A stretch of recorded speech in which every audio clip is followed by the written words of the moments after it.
E como painelistas, os ministros de ontem, de hoje e de sempre: César Asfo Rocha,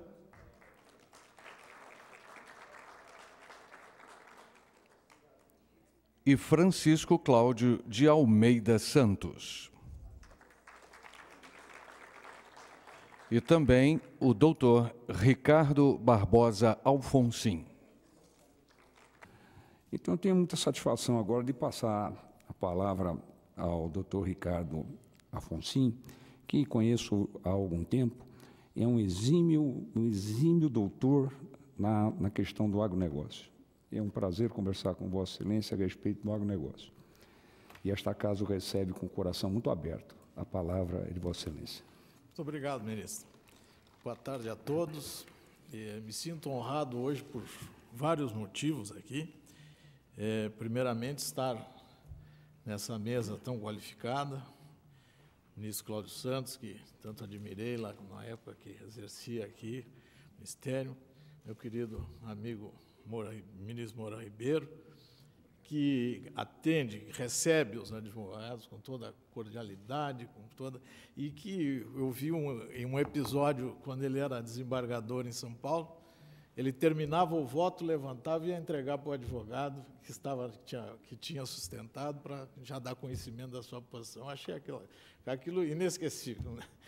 O meu amigo César Asfo Rocha, que há muito tempo tenho a alegria de conviver, e que me deu sempre a oportunidade, quando convidado, foi ao Rio Grande para nos brindar com a sua palavra, e quando era presidente do tribunal esteve lá mais de uma vez, sempre convivemos bastante, e até na campanha do nosso querido ministro Paulo Tarso Severino, fizemos aquele jantar lá no Barranco, lembra? Estava o ministro Rui, o ministro Brossard, o ministro Teori, né, trabalhando para que tivéssemos, e que deu certo, graças a Deus, termos esse grande ministro hoje aqui, nosso ministro Paulo de Tarso Severino, que orgulha a todos nós, ao Rio Grande especialmente, né, pela sua origem, né?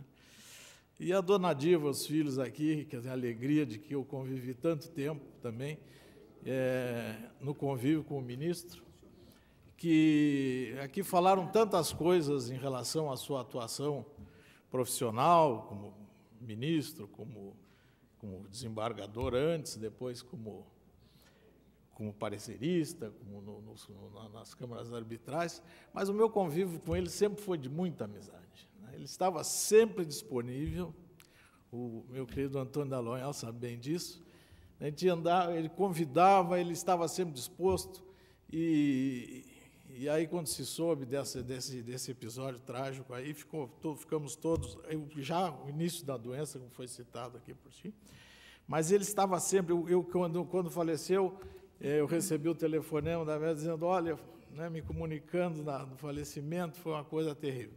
Mas a lembrança dele é espetacular. No lado humano, todo final de ano a dona Diva preparava aquele jantar maravilhoso de final de ano.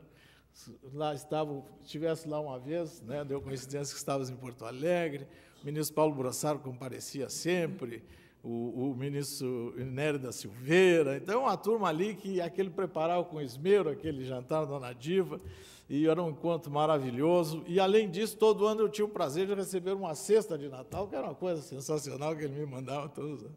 Então, foram 30 anos de convívio com essa figura, que raramente encontrarei outro nessa nossa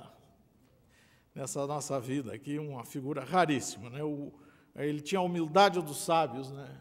Isso é que eu escrevi quando ele faleceu. O homem que tinha a humildade dos sábios era evidente nele. Ele é um homem humilde e um sábio, né? Como todo grande sábio é humilde, e ele era isso. E todo esse convívio foi uma coisa... Inclusive, assim, ele prestigiava. Já meu sobrinho escreveu um livro recém-formado, ele fez o prefácio, e lá estava no dia do lançamento do livro, e já sabendo, estava no início, foi em abril isso, e eu fiquei preocupado, porque teve um coquetel, ficou todo mundo em pé ali e tal. Eu digo, ministro, já quer que eu lhe leve em casa? Eu estou em pé, quer dizer... Mas quem é que disse que eu estou com pressa? Eu estou adorando estar aqui, se convivendo com as pessoas. Eu até fiquei chateado de tê-lo convidado para sair antes. Então, era uma figura que realmente faz falta. Nós tínhamos também uma confraria, temos ainda uma confraria que se chama o Senadinho, onde se resolve todos os problemas do país, ali tem todo tipo de pessoa, e ele comparecia eventualmente. Agora o Ruizinho vai assumir a cadeira dele lá no Senadinho, né? Então, era um convívio maravilhoso, e que realmente todos nós ficamos muito pesarosos, e todos perdemos muito ao não tê-lo conosco ainda, né, nesse convívio. Mas hoje eu quero trazer aqui uma parte do que não se trata muito, que raramente se vem à baila a atuação dele. Eu quero saudar, e também, assim que eu esqueci, estou aqui em substituição do meu querido amigo Costa Leite, que não pôde vir, e me deu essa honra de estar aqui, e é outro amigo fraterno que também comparecia lá nos nossos jantares, lá na casa da dona Diva, do doutor Rui, e também um querido amigo que raramente tem outra figura daquelas que se tem bem no fundo do coração. Até o meu querido Carlos Hollenberg, sócio do Costa Leite, está lá, saúde do Carlos Hollenberg. Mas, então, tratar um assunto que o mestre Rui foi um condutor dessa situação na área do crédito rural.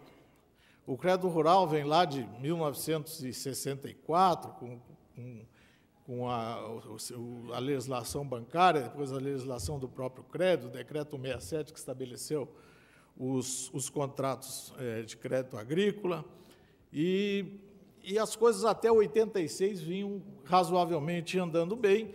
O Brasil, até 86, era um grande portador de alimentos, não tinha o crédito, a agricultura no Brasil ainda não tinha esse peso, essa importância que tem hoje.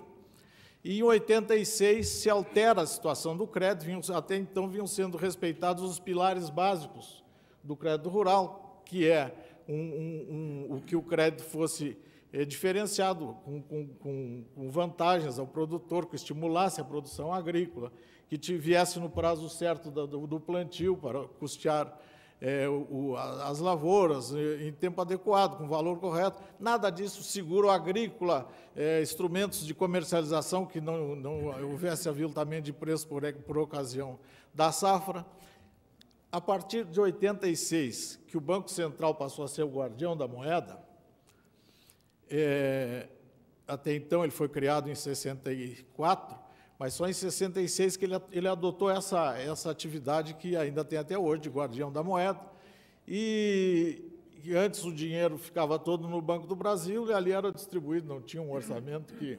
A partir de 86, como guardião da moeda, o Banco Central estabeleceu como fontes de crédito a poupança verde e o depósito à vista. E isso descaracterizou o crédito, porque a poupança passou a incidir nos contratos o juro da poupança e mais o juro, aliás, a correção monetária da poupança, mais o juro que o banco estabelecia. A legislação, o decreto 67, decreto-lei 67, dizia que os juros era aquele fixado pelo Conselho Monetário Nacional para o Crédito Rural. O Conselho passou a não fixar o juro, não cumpriu a sua obrigação, e os bancos passaram a cobrar qualquer valor de juro.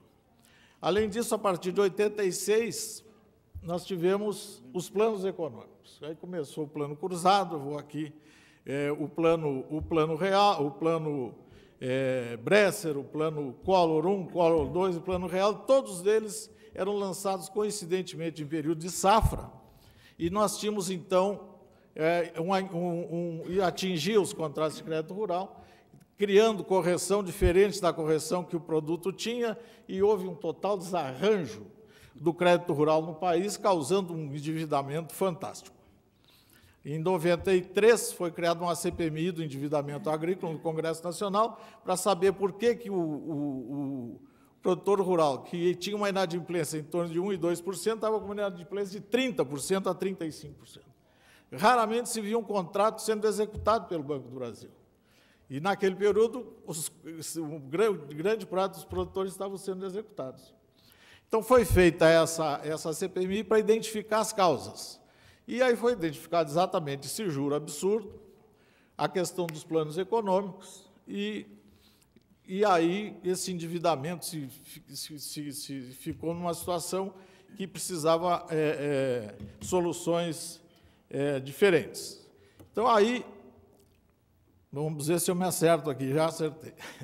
O Plano Collor foi o primeiro que desestruturou o crédito, né? Foi aplicado 84% em março de 90, quando o produtor recebeu, e toda a economia foi 41, de 84 aplicaram 41, e aí desarranjou tudo.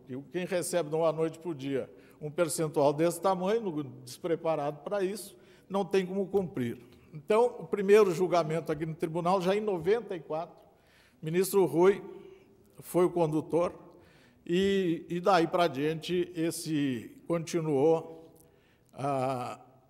vindo depois na sessão, o ministro Costa Leite como relator, ele era o presidente da sessão, confirmou a decisão que tinha na turma, e hoje, depois, quando houve essa CPMI, teve uma ação civil pública promovida pelo Ministério Público Federal,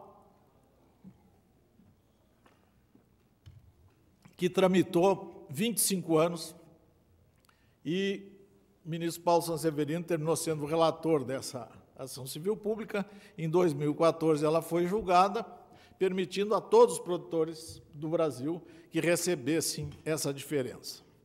Ainda está em tramitação, teve embargos de divergência, agora tem embargos declaratórios, e já vão para 26 anos.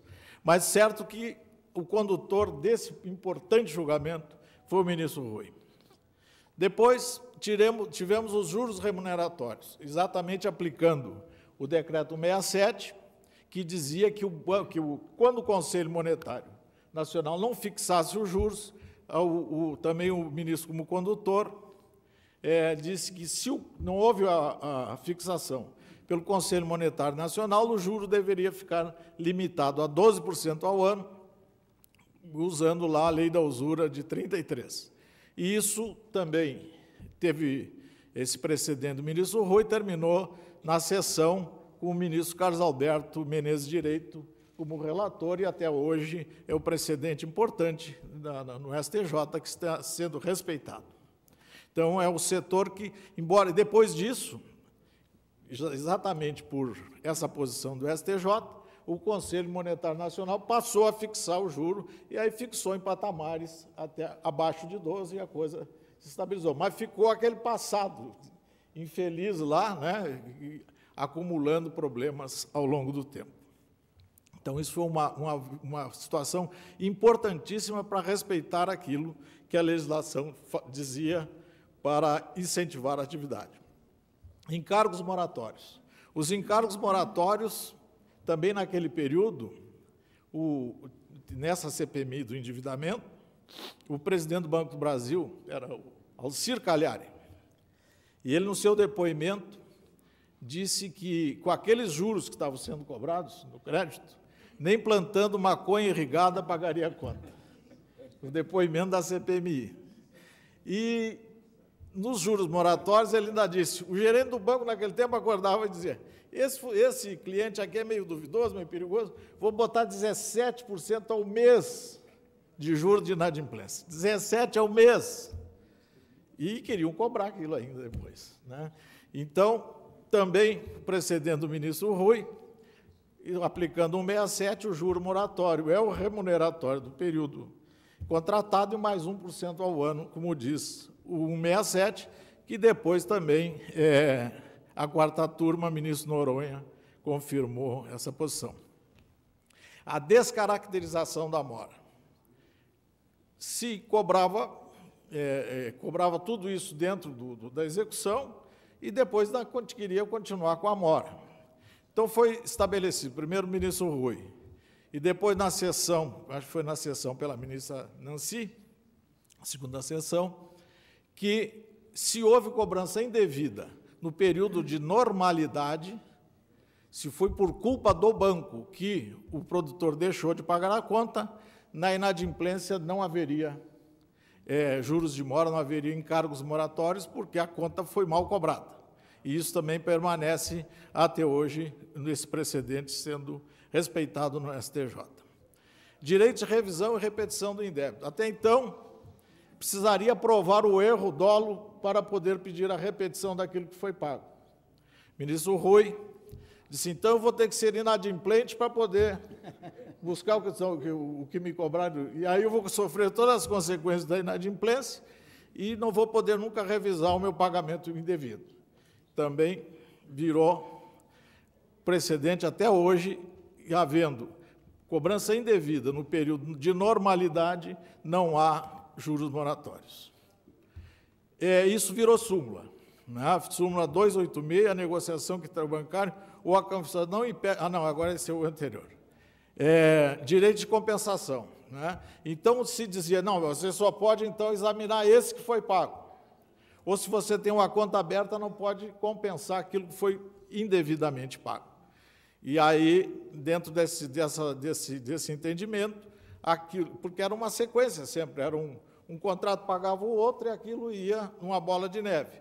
Então, por esse precedente do ministro, aquilo que foi indevidamente prodado pode ser compensado nos contratos que estiverem abertos e devolvido se exceder.